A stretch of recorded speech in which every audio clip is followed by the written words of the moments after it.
Hey guys, hope you are doing good. In this video, I'm going to be showing you how to create the end cap and the gudgeon pin geometry. So we are going to get started with a new sketch on a new part. So let's click on File, New, Part, and then click OK. Make sure that you're using a millimeter based unit system, and let's click on the front plane to create a new sketch. We are going to get started by creating two concentric circles with the origin as the center. So let's click and drag out the first circle, click again and drag out the second circle. Now we are going to be assigning dimensions. Use the shortcut key S to assign the dimensions. Select the inner circle and type in a value of 43.75 millimeters. Now we are going to provide an offset distance between the inner circle and outer circle and provide in a value of 20 millimeters. So then we are going to create a new line, right? You can use the icon or use the shortcut key L, and we are going to be creating something called as the midpoint line. So we select the center and drag it out and hit escape. Now we are going to be using the trim entities. Make sure power trim is selected, right? And then just cut out the left hand side, and let's click OK, and we can exit the sketch. Then let's exit the sketch, and we are going to go to extrude boss base, and we are going to put in a value of 30 millimeters using the mid plane option so that it gets extruded on both sides equally. And then let's click on OK to finish this operation. Now we are going to select this particular face, and we are going to make some additional sketches on this particular face. So let's click on this guy, click on sketch. Use the shortcut key Ctrl 8 to view it normally, and what we're going to do is we are going to use the circle tool first. So let's circle tool from the GUI, or you can hit S and then click on circle. So let's select this particular point as the center, drag it out like this. Now we're going to select the origin and the center of circle, and what we're going to do is we're going to apply a vertical constraint. Now let's assign a dimension to the circle. Let's click on it and type in a value of 20.5 millimeters, and then make sure you click OK. You can see that the circle is fully defined. Now we are going to mirror this particular circle.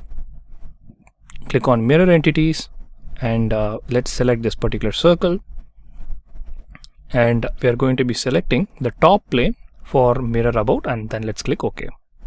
Let's exit the sketch. Now we are going to use extruded boss base. Select the two circles and type in a value of 30 millimeters. Now the direction needs to be reversed, right? So what we are going to do is we're just going to flip the direction, and then let's click on OK. Now the final thing that we need to do is just create the holes so that we can connect this to our main connecting rod. And so let's click on the sketch and then click on show. You can see that the sketch is not there, but if you look really close, you can see it in a light grayish color.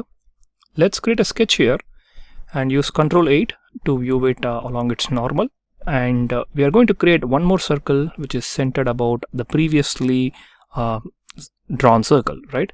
So let's select that. Make sure that you kind of move your mouse around till you're able to get that center, drag it out, and use the shortcut key S, and we are going to click on dimensions and select the circle and type in a diameter of 11.25 millimeters. Now the only thing that we need to do is mirror this particular circle. So let's go to mirror entities. Let's select this particular circle, and for mirror about, we are going to be selecting the top plane, and then let's click on OK. Now let's exit the sketch, and we are ready for our extruded cut operation. By default the distance is 30 millimeters, which is correct. You can use through all option if required. So, and let's just click on OK, and that completes our end cap. Now we are going to hide the unnecessary sketches, so let's just hide it. Alright. Finally, the only thing that we need to do is apply some fillets. So let's go to the fillet tool and click on it, and then we are going to select this particular edge,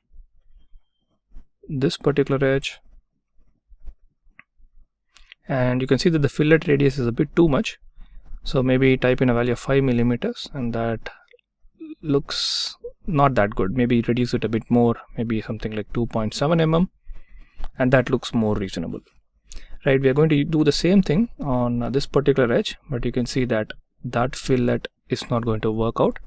So first let's apply the fillet that we have already created, and then maybe we can just create the other edges for which the same fillet needs to be applied, right?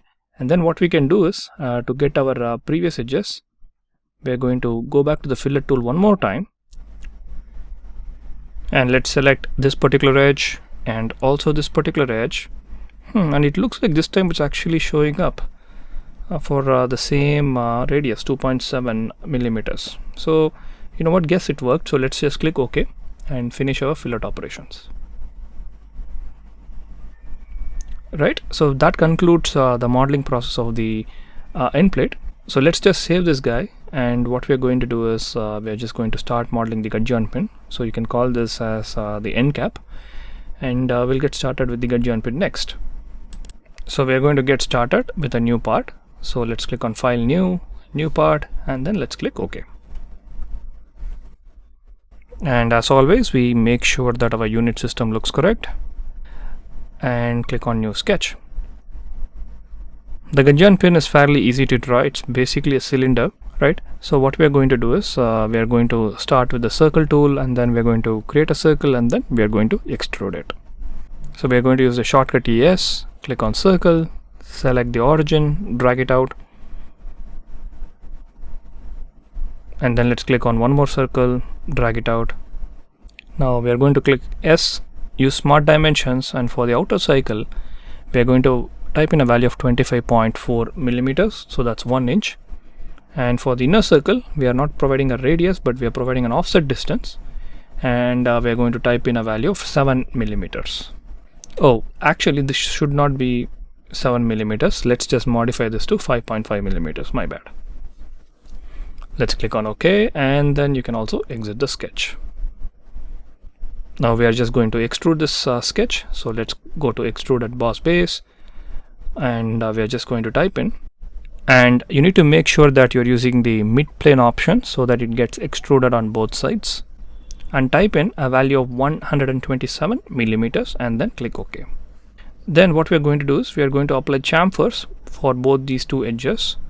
So to make a chamfer, click on this little drop down icon right next to fillet and select chamfer, and we are going to select this guy and type in a value of 2.5 millimeters, and we are going to select this particular edge as well, and let's just click on OK. Right, so with that, you know, we have completed modeling the end cap and also the gudgeon pin.